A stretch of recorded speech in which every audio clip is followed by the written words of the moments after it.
Hi friends, Johnny master విషయం అయితే సంచలనం అవుతుంది తెలుగు స్టేట్స్లో.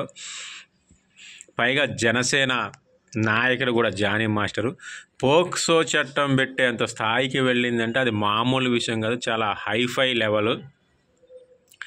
జనసేనకి తొలి అడుగులు వేస్తున్న టైంలో ఇలాంటి దెబ్బలు తగలడం అనేది నిజంగా చాలా దారుణం.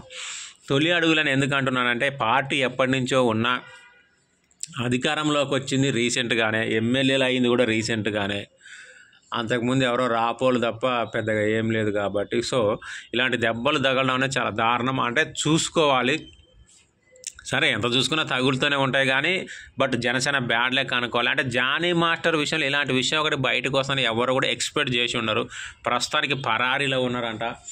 కేసులో అయితే సంచలన విషయాలు, సంచలన నిజాలు అంటే ఎన్నో ఉన్నాయి. చాలా పెద్ద కేసు ఇది, అంత మామూలు కేసు కాదు. లేదంటే ఫిలిం ఛాంబర్ వాళ్ళు కూడా స్పందించే వాళ్ళు కాదు, ఏదో కవర్ చేసేద్దామని చూశారు. లేదంటే అంత పెద్ద ప్రెస్ మీట్ పెట్టి మొత్తం చెప్పి ఇలా ఇంత జరిగేది కాదని చెప్పేసి వినిపిస్తున్నాయి. అమ్మాయి కూడా చాలా అంటే ఎప్పటి నుంచి పోరాడుతుందో నిజంగా తెలియదు. ఎప్పటి నుంచో పోరాడితే కానీ అది ఈ స్థాయికి వచ్చింది.